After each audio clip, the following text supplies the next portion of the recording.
Assalamualaikum warahmatullahi wabarakatuh. Saya Sandri Wahyuni dari Prodi Komunikasi dan Penyiaran Islam semester 6. Nah, di video kali ini saya akan menjelaskan tentang humas sebagai fungsi manajemen dan fungsi komunikasi. Pada edisi awal, buku Effective Public Relation karangan Cutlip dan Center pada tahun 1952 sampai 1982. Pemahaman terhadap humas atau public relation sebagai fungsi manajemen dan public relation sebagai fungsi komunikasi. Dalam istilah Cutlip dan Center, public relation disebut sebagai sebuah operation context atau administration, dan public relations administrator yang pertama. Public relation berkaitan dengan pemikiran-pemikiran pada tingkat manajemen.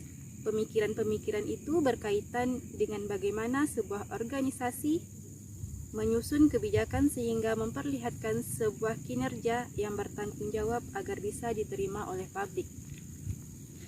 Hal ini berkaitan dengan kenyataan bahwa penampilan yang bertanggung jawab merupakan dasar penerimaan publik terhadap sebuah organisasi. Kinerja yang bertanggung jawab biasanya dicirikan antara lain perusahaan bertindak sesuai dengan kepentingan publik, benar-benar secara hukum, dan perusahaan harus berpedoman pada moralitas. Jika salah satu dari unsur dilanggar oleh perusahaan, reputasi perusahaan berada dalam taruhannya, yakni terganggunya hubungan perusahaan dengan publiknya. Relation sebagai fungsi komunikasi, penting dipahami bahwa kegiatan utama public relation adalah melakukan komunikasi. Maka dikatakan bahwa public relation sebagai fungsi staf khusus yang melayani para pemimpin organisasi, khususnya dalam membantu organisasi berkomunikasi dengan publiknya. Menurut Baskin dan Aronoff pada tahun 1992, humas atau public relation punya tanggung jawab tambahan dan spesifik, diantaranya keterampilan. Berkaitan dengan keterampilan, komunikasi yang harus dimiliki oleh praktisi humas atau public relation. Yang kedua, tugas-tugas. Berkaitan dengan tugas-tugas yang harus dijalankan oleh seorang praktisi humas. 3. Sistem. Hubungan masyarakat tidak hanya berkaitan dengan keterampilan dan tugas, tetapi juga berkaitan dengan penciptaan sistem komunikasi. Yang terakhir, sistem operasi. Public relation berkaitan dengan usaha untuk membangun sistem komunikasi dua arah. Poin pertama yaitu unsur komunikasi dalam divisi humas. Ada beberapa poin. Yang pertama, sengaja. Kegiatan humas pada dasarnya adalah kegiatan yang disengaja. Ia sengaja dilakukan untuk mempengaruhi, meningkatkan pemahaman, menyediakan informasi, dan memperoleh timbal balik. Yang kedua, terencana. Kegiatan humas adalah kegiatan terorganisasi, rapi atau terencana. Jadi, ia harus sistematis dan dilakukan melalui analisis yang cermat dengan bantuan riset. Yang ketiga, kinerja. Humas yang efektif harus didasarkan pada kebijakan dan penampilan organisasi yang sesungguhnya. Yang keempat, kepentingan publik. Alasan mendasar dari suatu kegiatan humas adalah memenuhi kepentingan publik. Tidak semata-mata untuk membantu organisasi meningkatkan keuntungan sebesar-besarnya. Yang kelima, komunikasi dua arah. Dalam banyak divisi, humas hanya diartikan sebagai kegiatan komunikasi dalam bentuk penyebaran informasi. Pada dasarnya, kegiatan humas harus dikembalikan pada makna kata komunikasi yang sesungguhnya, yaitu sharing informasi atau pertukaran informasi. Yang terakhir, fungsi manajemen.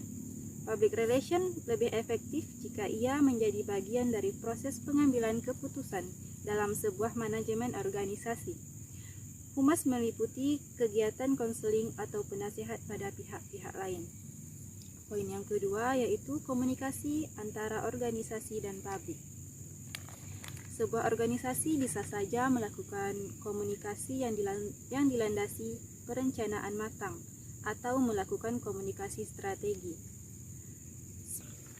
Smith 2005 dalam arti setiap kegiatan komunikasi yang dilakukan memiliki alasan yang kuat. apa dasarnya, untuk apa dilakukan, kapan, dengan siapa, dan bagaimana komunikasi itu dijalankan. Ini yang sering disebut sebagai strategi communication.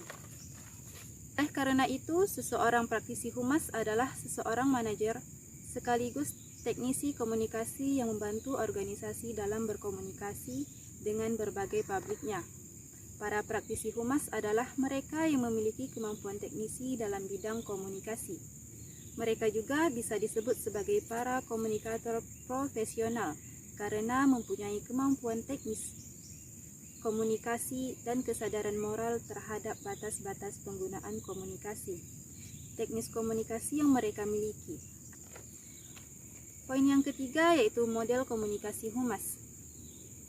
Smith memisahkan 3 jenis model komunikasi humas. Yang pertama, komunikasi model informasi, komunikasi model persuasi, dan komunikasi model dialog.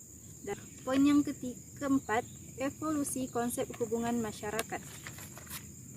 Nah, definisi yang berkembang tentang public relation dan praktik public relation dalam berbagai organisasi ternyata mengalami suatu evolusi atau perubahan. Sejak public relation dipraktikkan secara menonjol oleh berbagai organisasi, terutama di Amerika Serikat pada akhir abad ke-19, telah terjadi perubahan konsep public relation yang cukup penting. Menurut Chudleigh, Center, dan Brown, pada tahun 1994, organisasi bisnis yang mempraktikkan public relation muncul pada awal abad ke-20 di Amerika Serikat. Pada saat itu, mereka mempertahankan kepentingannya, baik dari serangan marketing jurnalis atau jurnalis kotor, maupun intervensi pemerintah melalui berbagai peraturan yang dikeluarkan pemerintah untuk mengatur dunia usaha.